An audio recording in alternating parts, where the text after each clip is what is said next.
The following program was made possible by the generosity of those who have determined to hold fast to the true Roman Catholic religion, as expounded by the Roman Catholic Church before the disasters of Vatican II and the so-called New Mass.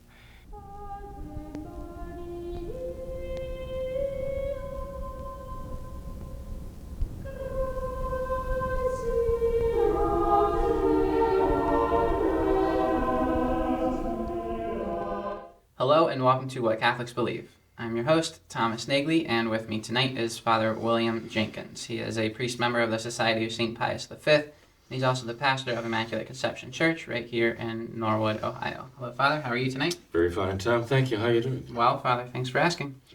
Father, I thought we could start tonight with an interesting email that we received from a viewer with a link to an article concerning the topic of usury. This has been a recurrent theme on this program over the years. I know it always ignites some kind of controversy, so I thought we could briefly go through some of the points made in this article, Father, and get your take on them.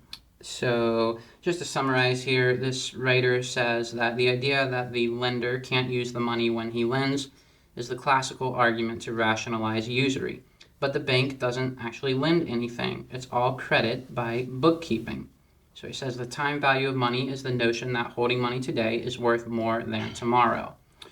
And then he goes on to say that nowadays the creditors are usually banks, and the banks don't actually lend anything. They only create credit by bookkeeping. That is what fractional reserve banking is. Double entry bookkeeping in which debit and credit are implicit and automatic. Would you say that that's true, Father? I would say yes. Okay. Okay. So, would you agree with this? That is his point. With this point, this time value hoax, as he terms it. Well, you know, when we're talking about usury and we're talking about the financial system today and the banking system today, I would have to agree with what I think his point is, and that is the banking system today is a gigantic hoax, I believe, and it is usurious. There's no doubt about it. I mean, the very idea of fractional reserve, right? That people deposit money with a bank, right? And the bank then holds a certain reserve and then lends, as though it's their money, lends that to others, right? And can lend 10 times, 20 times, 50 times what they're actually worth, or what they actually hold. Not of their own money, but of yours, right? Of all the depositors. There's obviously something really, really immoral about that.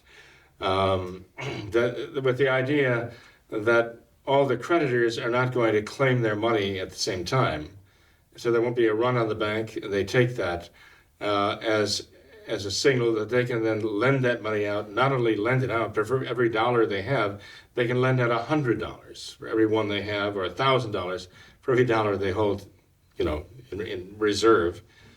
There's obviously something really, really wrong with that whole idea, right? Fractional reserve system. And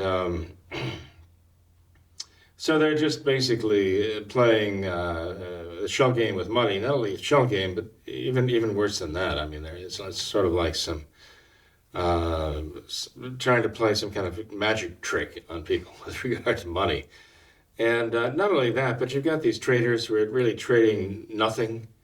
You know, they're trading shares in what? I mean, is there any real value there? Are they just, is it all a gigantic Ponzi scheme, you know?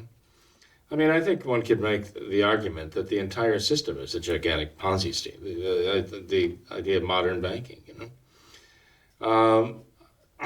What concerns me is, though, people can conflate that with capitalism, free enterprise, and so on. They're not the same thing, okay?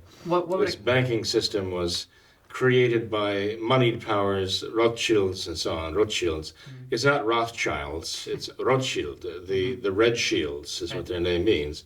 The House of Rothschild. And going back before them, I mean, there were money speculators, money lenders, right?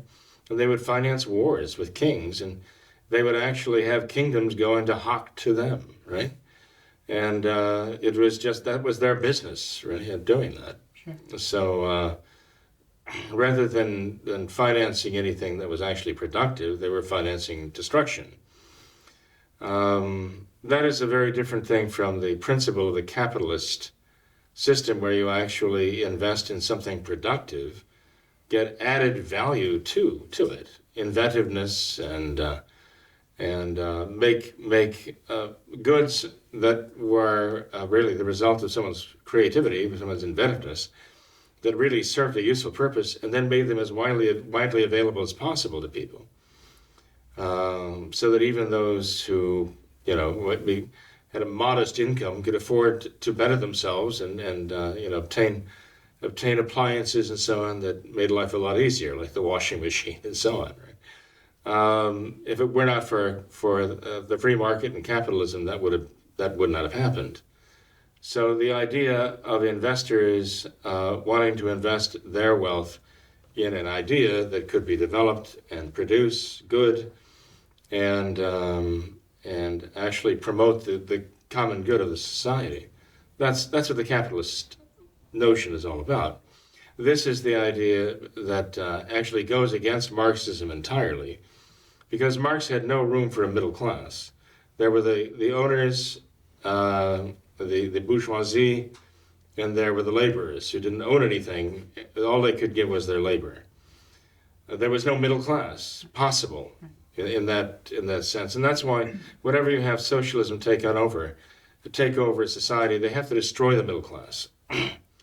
And the middle class, it either withers away, or it is violently done to death, right?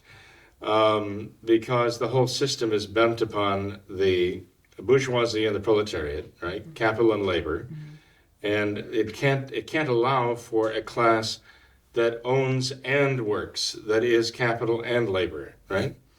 That is bettering itself, and by its own labor can then reward itself by acquiring and owning and producing. That's what capitalism really is all about. It's not so much about making just a handful of rich people or enriching even a multitude of people. It's about enabling as many people as possible to be laborers and owners, right? Mm-hmm. So, in other words, to have their own businesses, with the result of their own work. And, the investment in something like that, that's not usury, but lending money you don't have, requiring money in return that you don't have, that no one has, that has to be created from somewhere or stolen from someone else. That's what usury is really all about. So, Father, is it intrinsically immoral for a bank to be loaning money? In a Catholic economic system, who would be loaning the money? Would it be individuals owning the money? Because obviously it would be much harder for an individual to forge some kind of bookkeeping thing and create this money out of nothing. They would actually have to have real money, whereas a large institution like a bank, like he says, could do some kind of bookkeeping thing and just create this money on the books and make it appear. Well, again, I think you can have banks without the fractional reserve system. You can have banking without the idea of the bank then having rights to take your money and treat it as though it were its own, and to loan it out at 100 times the amount that they have on hand. A system doomed to failure and a system doomed to be inflationary. Right? I mean, you've got to create money to pay back what wasn't there to begin with. Right? You've got to pay back more money than you started with. So there's inherent inflation involved in that. But, the story is that banks started when people had money, they had wealth, or the coins or whatever, and rather than hide it in the mattress, they would take it and, put it in the care of some trustworthy individual who would lock it away and make sure it was, quote unquote, safe, right? So that they knew that their money could not be destroyed or stolen. It was safe there for them to get. So somebody would, offer that service to guard the money, as it were. And, but then, of course, this is the story as I've gotten it, who had the money thought, well, gee, why let this money just sit here and do nothing? Maybe I should lend this out and make a profit out of it myself, right? Maybe I could even offer to split the profit of lending it out with the person who brought the money in the first place, who deposited with me. And we have a little deal going on, right? So then they became the money lenders, okay? And things began going downhill after that because they realized, well, my goodness, I can start being a creditor myself with somebody else's money and charge them so much for the money. Now, as long as someone deposited their money with them for safekeeping, then the person who was watching the money was performing a service. And the service was guarding it, keeping it safe, and making sure that it couldn't be stolen or destroyed or whatever. So that person would be entitled to a fee, right. And a person then would have the choice to decide whether or not to pay the fee and deposit the money or just keep it under the mattress. But when they start lending it out, and they start lending it out not only in terms of what they actually have on hand, right? When they start lending somebody else's money out, even according, if they had 1,000 ducats deposited with them, or 1,000 florins or whatever, and they would lend out only 1,000 florins because that's all they actually had, right? Then at least there were some controls. One could, ask the creditors who deposited the money, would you like me to invest it for you? And maybe they could somehow justify that, again, if they were investing it in something that was productive. If they're just lending it out to people who want to wage war, if they're lending it out to people who are destitute and can't feed the family, obviously you're going to have to, that is not right. The Old Testament, usury was considered to be a matter of taking advantage of people who are poor and in need and demanding what they could not pay so that you could actually take from them. It was just putting them in a position where you could actually take away what little they did have. So it was very roundly condemned as being totally unjust, Right. But as I say, I think the capitalist idea of, someone has an idea that it would be a real improvement and a great benefit for people who would need some, shall we say, funding, right? Crowdfunding, you might say, like we have nowadays, Or what do they call it? Crowdfunding. Crowdfunding, okay. Where people say, yeah, I'd like to see this idea go to market. I'd like to see this developed, and I'd like to see the benefit of this, go as widely as possible. And I'd like to make some money on it because people are going to want this. It'll be worth it to them. So everybody benefits from that, right? That's different from having something that is totally unproductive and demanding more money back than you gave in the first place. It's the idea of money creation out of nothing that is usury. Okay. That idea of fractional reserve banking lending out more money than you actually have on hand, that It's inherently usurious. It kind of reminds me of the parable in the gospel where the master of the household is on some trip, and he leaves his household in the care of others, and they mistreat his servants and abuse his goods and all of this, and they hope that the master doesn't come back. But when he does come back and he finds them, running his household in this way, he condemns them for that, and that seems to be akin to what they're doing. Well, there are other parables too. Remember when the householder was leaving, and he gave the 10, the 5, and the 1. Well, in one parable, you have the Manas, M-N-A-S, right? That's in the Gospel for the feast day of St. Louis of France. But in August. But then you have the talents, right? The 10, the 5, and the 1 talent were given to the servants, And so the one servant doubled the 10. It doesn't say how, right? But he doubled the 10 to 20. The other doubled the 5 to 10, I think it was, something like that. And the one servant who received 1 talent went and buried it, okay? And the reason he gave, the excuse he gave was, well, I knew you were a hard man. And that you taking what you did not deserve. And so rather than risk losing this, I buried it, and it was not productive.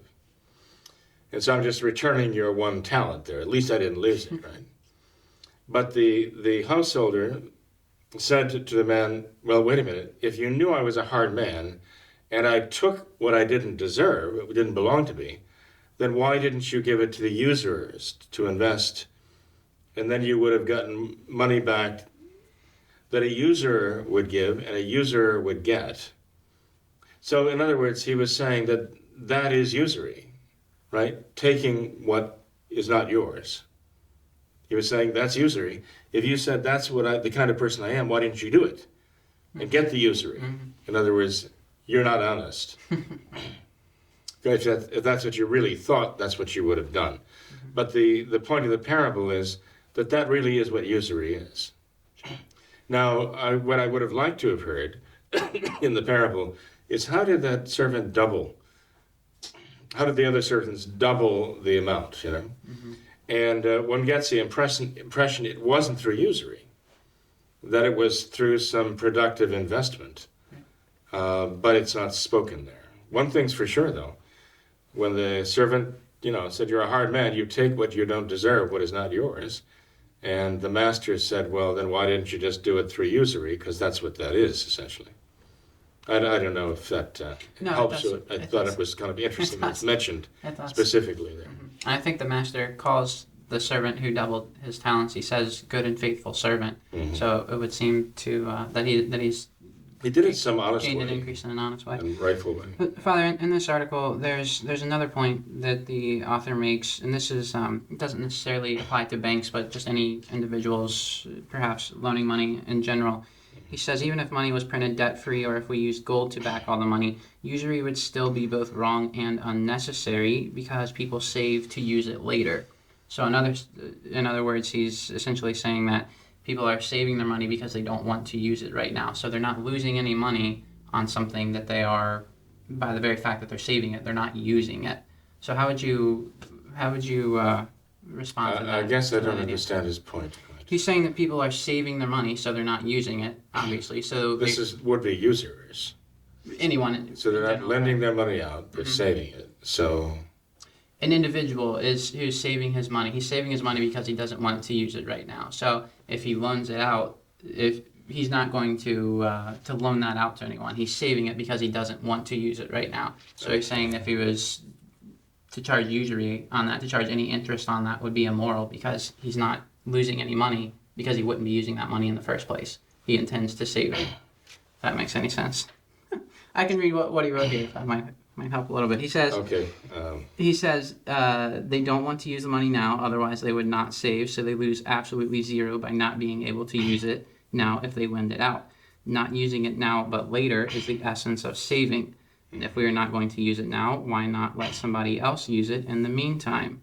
Even if we think inflation is wrong, most inflation in the sense of rising prices since the war was caused by even higher interest charges passed on through prices. It was not caused by money printing. The extra money was printed to pay off the usury.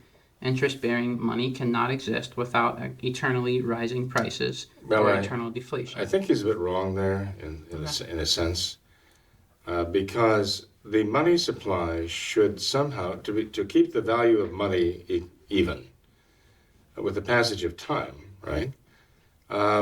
If the money supply should be geared according to the goods and services available in the society.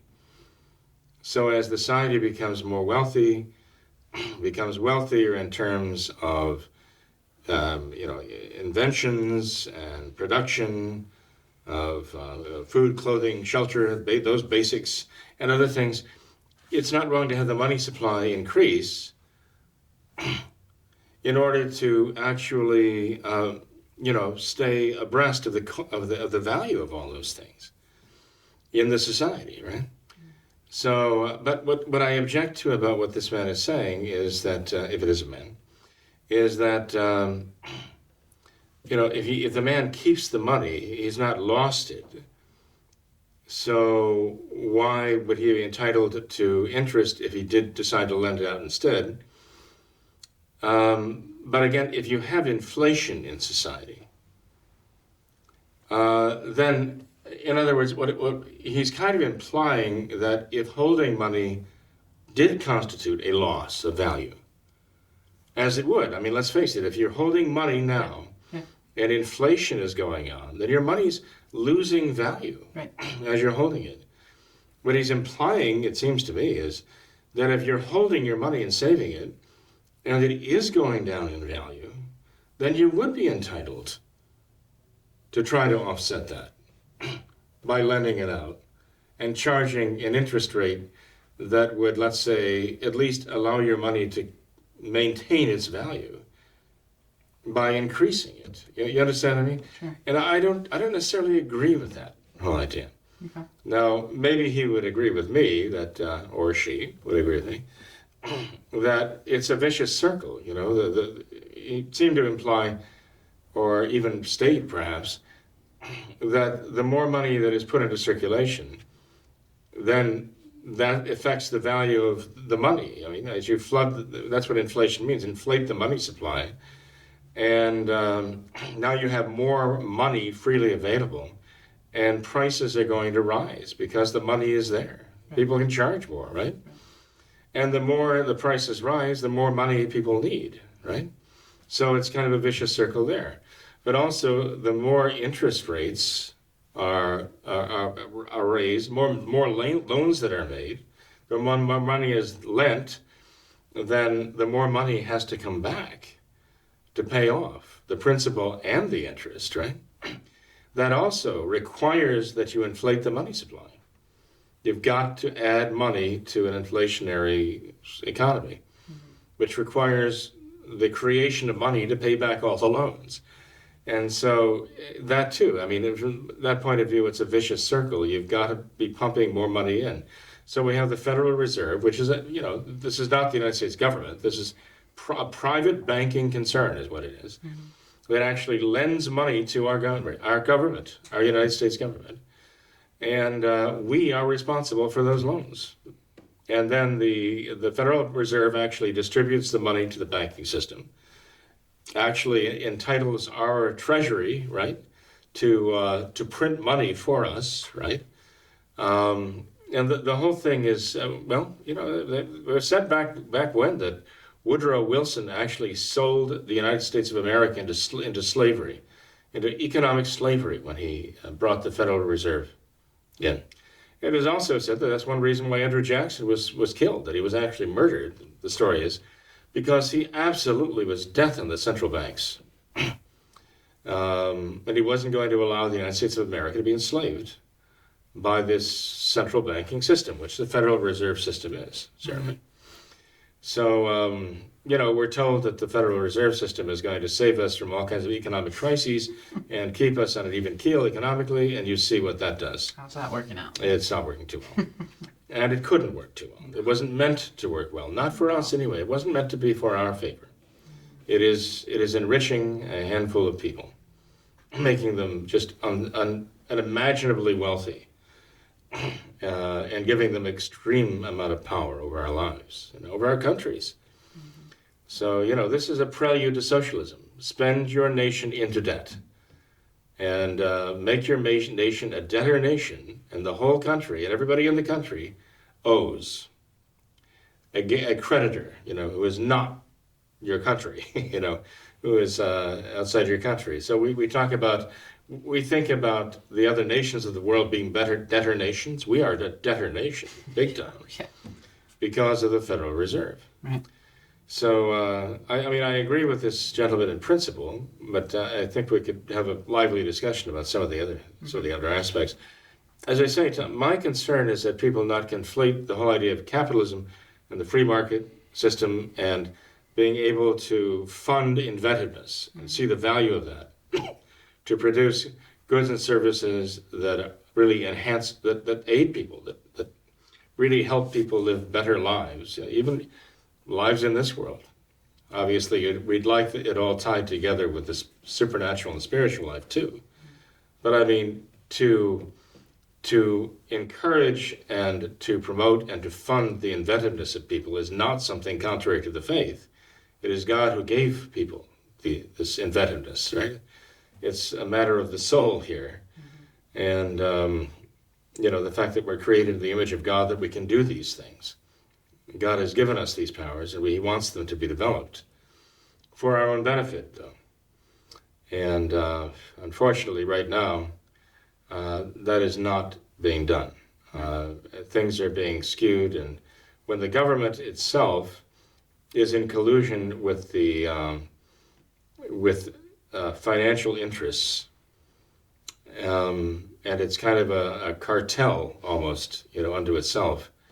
When they're working hand in glove, you already have socialism.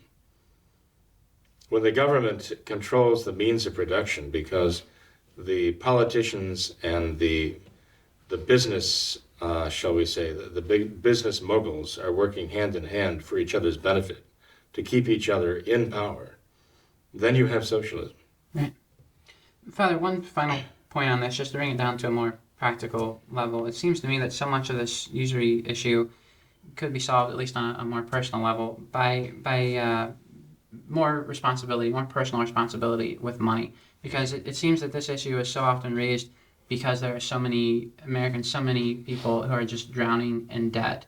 And they can't even seem to get ahead because they're just only paying the interest on their loans. And, here in America, it's just, we have the student loan crisis, well over $1 trillion, maybe even $2 trillion now in student loan debt. I don't know, but there's now talk about the seeds of socialism right there.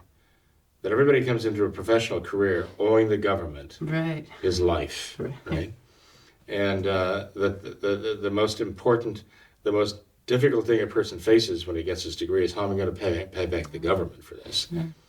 And where did the government get the money in the first place? It's another question. But talk about selling yourself into slavery. Yeah. This is a major problem here, and a lot of those degrees aren't worth the money that was given in loans, right? It's impossible almost to pay it back. So talk about a system that is doomed, that is absolutely destined to fail.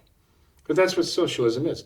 I mean, imagine going around and asking people in the world today, what do you think of the idea if we just let the politicians take control of everything? And we let the politicians control our food supply and our air supply, our water supply. Let the politician control what clothing can be produced and what shelter we can use to live in, what we, how we can house our families and so on. How many are in favor of that?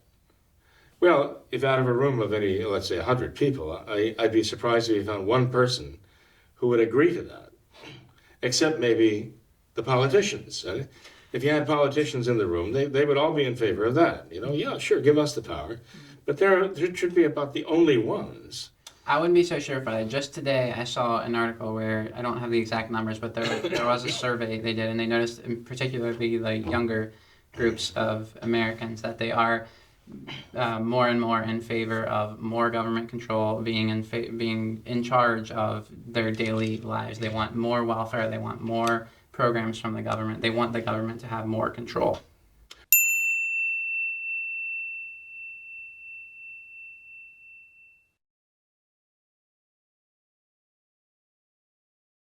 Well, that's because they think, your government, okay?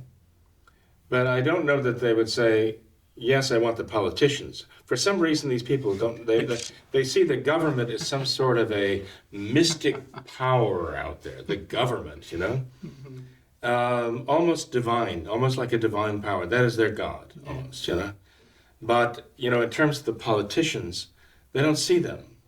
In terms of the political hacks, the politicians, regardless of where they are in government, right, what positions they hold, and all the bureaucracy that comes from that, all the bureaucrats that they have in tow, that control the nitty-gritty things, the things that actually apply to people's lives.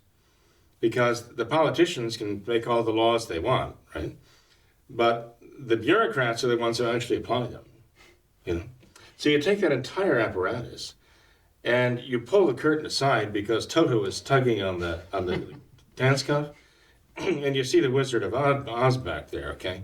And you realize, oh, look, this is just a regular guy, But he's got his arms on the levers, the thunder and lightning and everything else.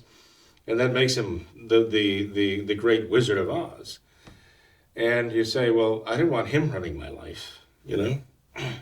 I'm going to kowtow and bow down before the great wizard here, but when I see, actually, this is just these bureaucrats and politicians who put them into power, going basically running my life, and that's what they do for a living. That's their living, controlling my life, telling me what I can have and can't have, what I can do and what I can't do, and what I must do, or else, you know.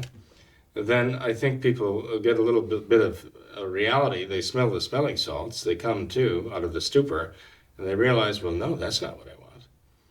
I mean, Alexandria Ocasio-Cortez may be all in favor of socialism if she were in the government. Right. And she were one of those politicians, you know, telling everybody else how they have to live. But if she doesn't like it when she's not in that position, when she's a regular private citizen and has everybody else telling her how she has to live, the government, she doesn't like that at all. So, you know, I just had a conversation the other day with a woman from Cuba. And she was telling me what the conditions are in Cuba. The farmers can raise a cow, but if they kill a cow, they can go to prison for 10 years. She said 7, but then someone with her said, no, it's actually longer than that. So if you kill a cow to eat it, you can raise it, but it's not yours. It's not your cow. You can raise it, but you're raising it for somebody else. Notably, the bureaucrats, the government, owns your cow, right? If you're caught with beef, the meat, beef in your refrigerator or freezer, if you have that luxury, you can be sent to jail for 7 years for having beef in your refrigerator. You're allowed to have chickens and the eggs they produce. You're allowed to have pork. So you can raise pigs. And you can eat the chicken and you can eat the pigs. But beef, that's only for those who are the nomenclatura, the government. She says, even though they have no chocolate over there, whatever little they can get is extremely expensive. They don't have sugar. Now they raise sugar. What does a socialist government do with its sugar? It sells it. Who does it sell it to? Other lands, other governments that can afford it. Capitalist governments that can afford to buy the sugar. And the socialists are very happy to sell it to them because that enriches them, okay? The bureaucrats and the politicians. But the people don't get it. They can't have it. What else? Coffee, she says. Coffee. Cuba. You'd think of other things. Coffee. She said coffee is almost impossible to get over there. To get coffee over there. And when you find it, it's extremely expensive, you know. Now, you mean to tell me that Raul Castro doesn't have coffee and sugar or beef? I don't believe it. No. He's not one of the comrades to that extent, right? That he's willing to give these things up, right? No, he's got everybody else's coffee and sugar and chocolate and beef, right? And his buddies in the government. So, but as she was explaining this to me, I was really shocked. She says, yeah, when we, if a Cuban person leaves the United States and goes to visit relatives in Cuba, they have to take some of these things with them. It's like a great boon. And some of those goods are produced in Cuba, sold to us, and then families have to travel there and take these things back as gifts to the people who even produce them. And this is what socialism does. It's a criminal enterprise, socialism. Socialism is a top to bottom a criminal enterprise. And it is Marxism applied with a vengeance, of course, without conscience. Can I say the only people who would really be in favor?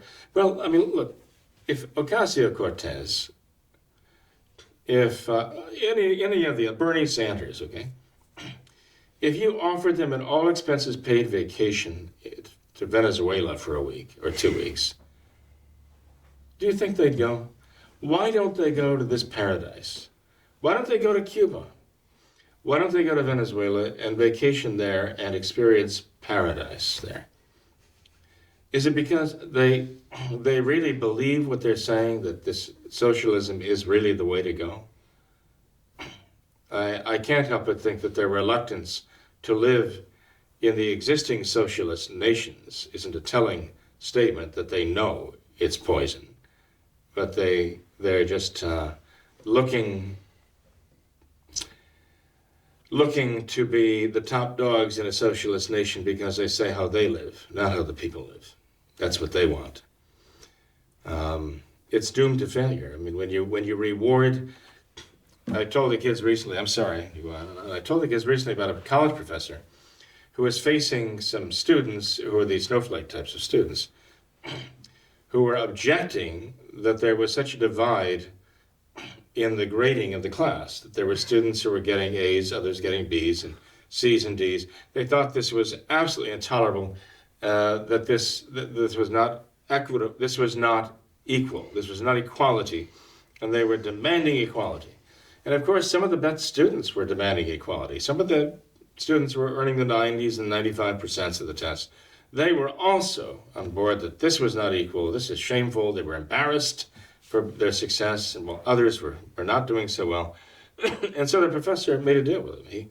He said, well, look, I'll do this, okay? This year, this is how I will grade you all. I'll administer the test, and then I will average it all out so you all get the same grade, okay? So if one person gets a 95, another gets a 75, both of them will get an 85. But it's not going to be just the two, any two of you, it's all of you together. I'll do that with all of you. So sure enough, the next test, they all got, well, maybe an 85%, right? Because there were those who still pulled really good grades and those who didn't pull such good grades. And the next test, it went down to about maybe 75. The next test, quite a bit lower. It's easy to see why. I mean, the students who were working hard and trying to do their best, no matter what they did, their grades were being determined by those who weren't trying hard and weren't doing their best. So their grades were inevitably going to be marked lower and lower. The ones, by the way, who were doing the poorest saw no incentive for working harder because whereas before they might have been getting 50%, now they were getting 70% without working any harder at all. They could even work less. And the others were dragging them up. By the end of the class, everybody failed. And that's socialism. That's exactly how it works. You take those who produce, take away from them what they produce, and give it to those who don't. You're discouraging those who produce anything, and you're encouraging those who produce nothing. And pretty soon, there is no produce to give anybody. There's nothing to give anybody, right? And now they have to survive off by eating the crumbs that fall under the table of the masters, right? In the mansions. So this is what socialism does. I to get off on the subject here, no, but it's just inconceivable to me that we have people who really believe that this is a good idea. I think, Father, that a very similar thing happened when the Pilgrims first came over to the United States. I believe it only took them a matter of months, I believe, to figure this out, where when they first came over, they had a community garden where everyone was supposed to do their equal share, and then they would distribute all the produce from that equally. And I believe they almost starved to death the first time they went through all of this. So very quickly, they decided, well, wait, it's going to be better if each pilgrim has his individual land and he has to work it himself. That way, he reaps the fruits of his labor. And then they have something to share. Then they have something to be charitable with. And because of that, the very next harvest, they had an abundance because of that. So they went from almost starving to death to having an abundance just because of this simple idea. Well, there you are, Tom. Prime example. Yeah. Right from the beginning. And by the way, what does it have to do with what our writer wrote about here? Well, usury is one of the tools used to enslave nations. Usury is one of the tools to create socialism. It is a prime motive force behind socialism to have the entire nation go into debt. So I mean, it is pertinent to what this gentleman is asking. Do you see socialism in the future for the United States? I do. How soon? No.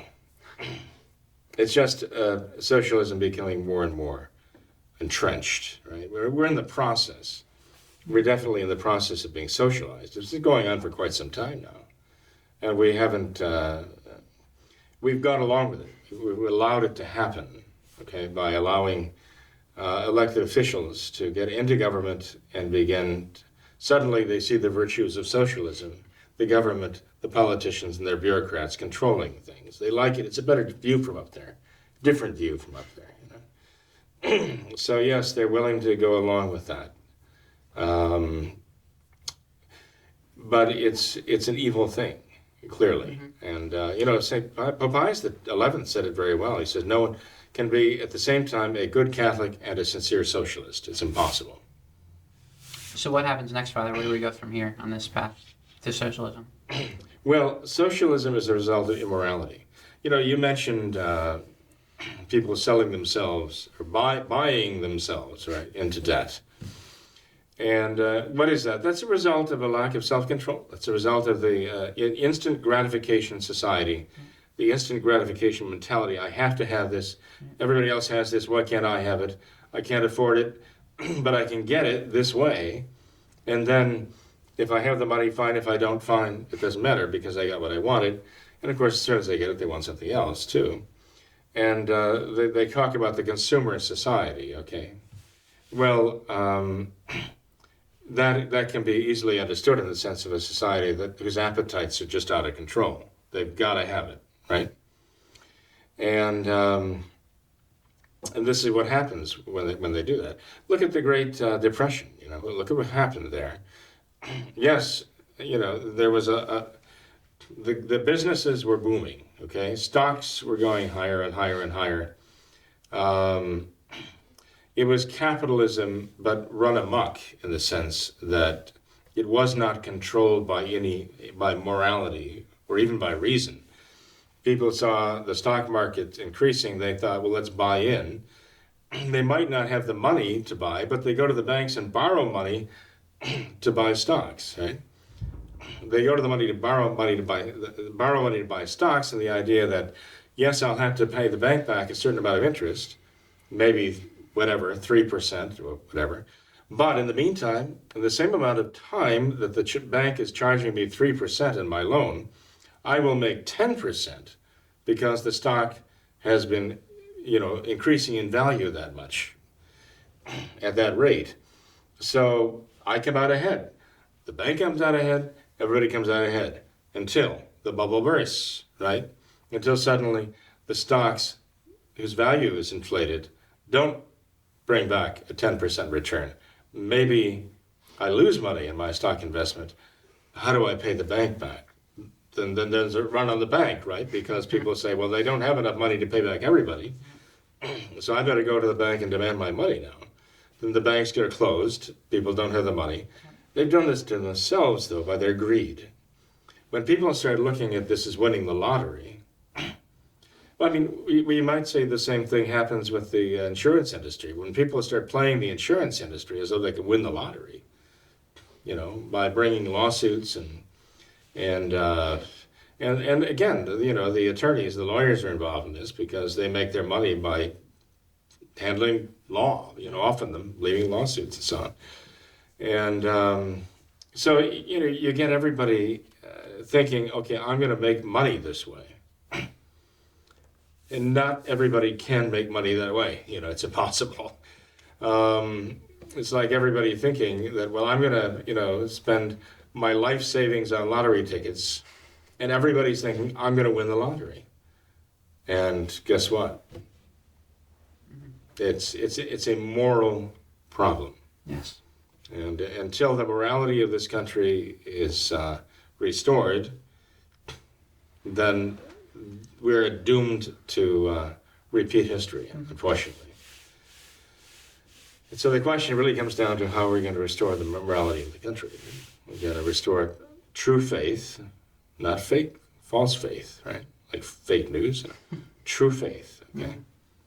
And we have to restore the virtue of hope in our Lord Jesus Christ and charity, the love for God, the love for our neighbor, as God wishes. And we have to restore, in other words, the traditional moral principles of our traditional Catholic faith. It really has to come down to that. Right.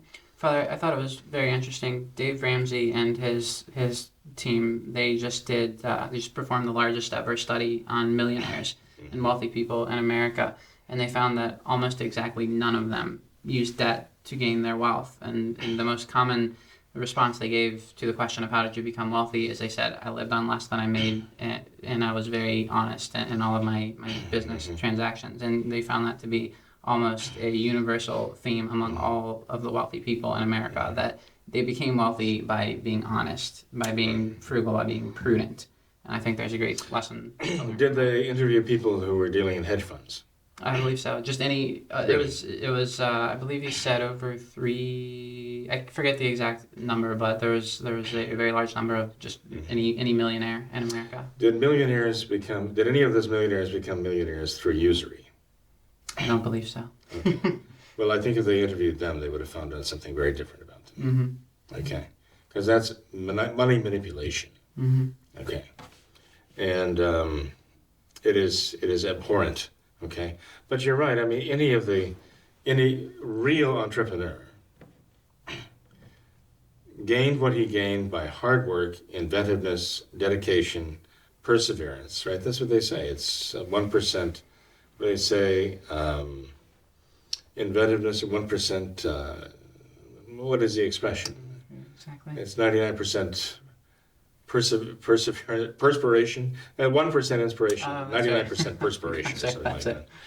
And that's the way it should be. This was really the American way. That's why people could come here and bring their desire to hard work, to study, to learn, and to invent. Okay, and produce things that really made people's lives better throughout the world, I mean, until we had refrigerators, delivering ice, right? And the food lasted, rotted right there, in a matter of days, so you had to eat what you could while you could. And, now we've grown up in generations, like we're the third or fourth generation that generally has had the benefit of refrigerators. I mean, this is relatively recent, right? Mm-hmm. And now we look upon this as though this is just a standard operating procedure for mankind. Mm-hmm. It's not. We're living in this age. Somebody produced us. Now, Obama, gets up and says, well, you're a company, you didn't start. That's not yours, okay? That's really the societies, meaning the governments, right? But the fact is, you have the entrepreneurs who had to devote a great deal of their time, effort, knowledge, and perspiration as well as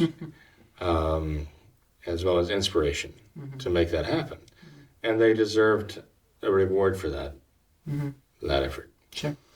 But it couldn't have happened either unless people were willing to invest in that, in their idea and in them. It's really I guess if you talk to an entrepreneur now, and he is talking to those people who have ideas, and he wants to fund other people's ideas and work. He looks upon it as an investment in that person, right? Right. And his desire to produce something of real value. Mm-hmm. So, but this really was the American way. It wasn't just a matter of the shell game with money and playing the market, It was a matter of actually producing something of value. That's right. Father, last thing, and then I'll let you go. I wanted to get your take on this really quickly. This current event just in the news today, it came out that this Major League Baseball player, Mike Trout, he just received I believe it's the largest contract in sports history. I believe the numbers were the 12-year deal for $434 million. What's your take on that, Father? Well, somebody told me he's certainly well worth it. I just heard that. There were even some reports that he was underpaid. That he was underpaid. Well, I mean, my goodness. Why not $100 billion? Let's offer him what he's worth. Indisputably. I think it's symptomatic of the corruption of our society. that we have people who are risking their lives, saving lives, and and here we're paying somebody that to play a game.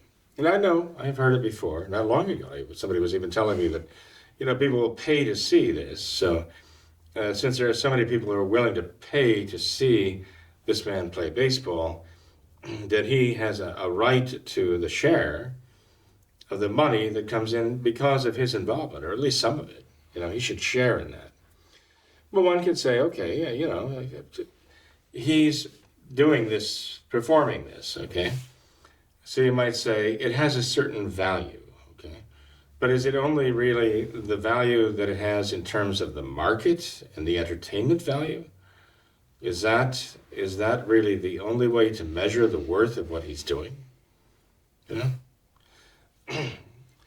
If you were to, and this may be off the subject, but if you were to go into the stands of a major league, let's say a National Football League franchise, you went to the stands in a stadium on any given Sunday, and you were to interview the people in the stands and say, isn't world hunger a problem? Isn't it terrible to see children starving to death somewhere in the world? Oh, they would all agree. They would all agree. This is awful. It's inconceivable that in our modern times that could be happening. How could this be so? And what about this disease or this village in Africa that it doesn't have fresh water? You'd say, oh yes, that's an evil. We have to remedy that evil. Well, who has to do it? Well, the government. We have to get the government involved. They have to remedy these evils. And you think, well, now, what if we were to do this?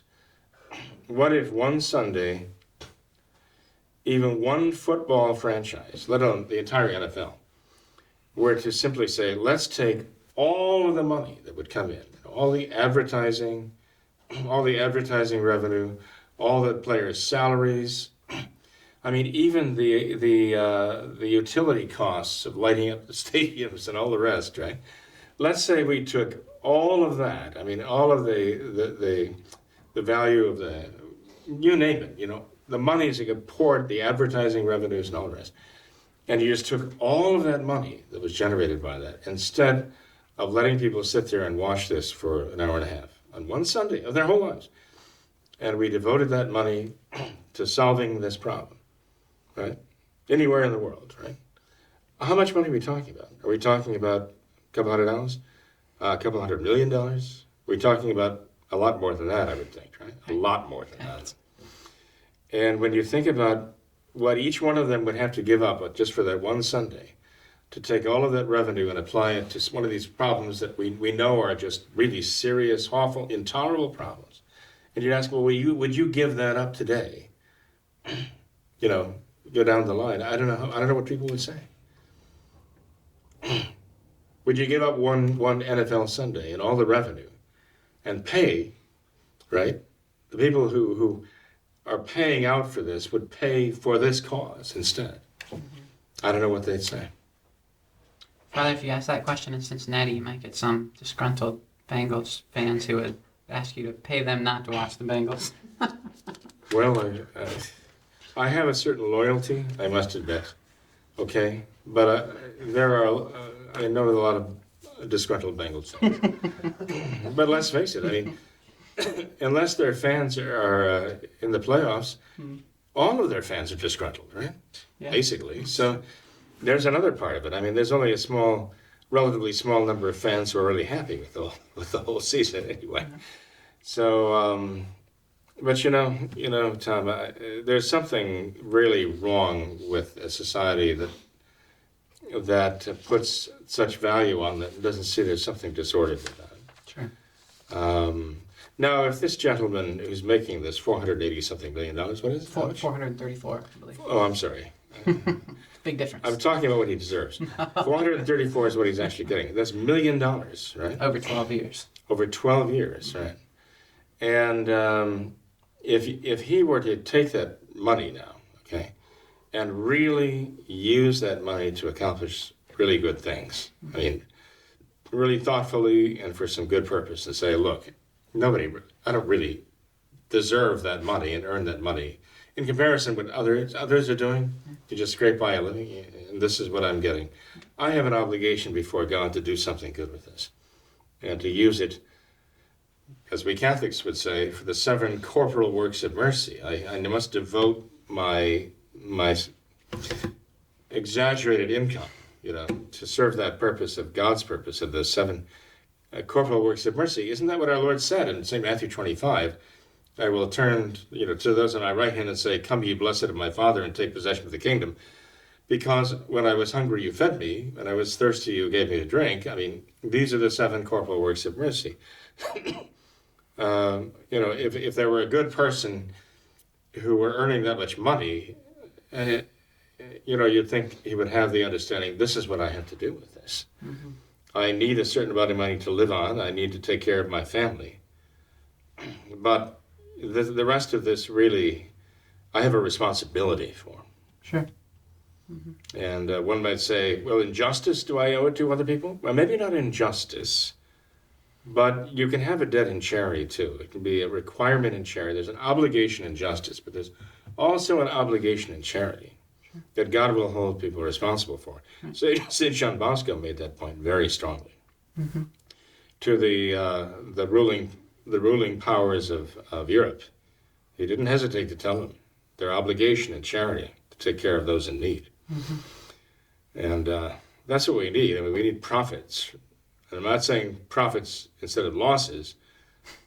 I'm saying prophets will stand up and just speak the truth, the law of God about this. Mm-hmm. The new law, the law of the New Testament, the New Covenant, the Beatitudes, and so on. So, and starting with the commandments, and then, of course, going to the Beatitudes too. We've got to get the people obeying the commandments. Even that is very hard these days, let alone observing the Beatitudes of our Lord in the Sermon on the Mount. But anyway, I didn't really expect the whole program to be on this subject, but it is. Yeah. Or it was. Sure. No, I think it's, we went on a bit longer than that, but I think it's a recurrent theme mm-hmm. that we hear a lot, and it obviously impacts everyone's life. There's a magic word we haven't mentioned yet, though. Francis. Right. The man who is promoting socialism throughout the world. There is nothing but evil to say about capitalism, right? Mm-hmm. Francis, promoting socialism throughout the world. And cannot find it in him to condemn socialism, but finds it in him to condemn capitalism all the time, right? So there you have a real corruption. So, but the problem is you've got many of these dutiful Catholic people who want to be Catholic, who are hearkening to this, and they're taking it seriously as though it's the voice of the church, but it's not. It's the voice of Francis. They're two different things. That's right. So that's why when you look at Congress, our Congress, and you look at our Senate, and you see so many of those people are Novus Ordo Catholics, and you would ask yourself, how can they be promoting this? And we're talking about Democrats with their abortion and all the rest now. Abortion until birth, right? You ask, how is it possible that we're going to have so many Catholics in our own government? And in power, not just bureaucrats, actually in power in our own government. And you see what's going on, and the answer, the Novus Ordo, the New Order, has done this. And of course, you'd almost call him the socialist in chief right now. Mm-hmm. It's not Maduro, and it's not even Castro. He's in the Vatican. It's Francis now. Corruption of the best thing is the worst thing. I think that would apply. It's the worst corruption. Yeah. That's right. Well, Father, thanks for being here tonight. I appreciate all of your time. Well, Tom, we've got to pray hard and be faithful through it all. So that's right. Thank you to all of our viewers for watching this episode of What Catholics Believe. Until next time, we ask that you all remember the words of Our Lady at Fatima, to consecrate yourselves and your families to the Immaculate Heart of Mary, and to pray and do penance. Thank you, and God bless you.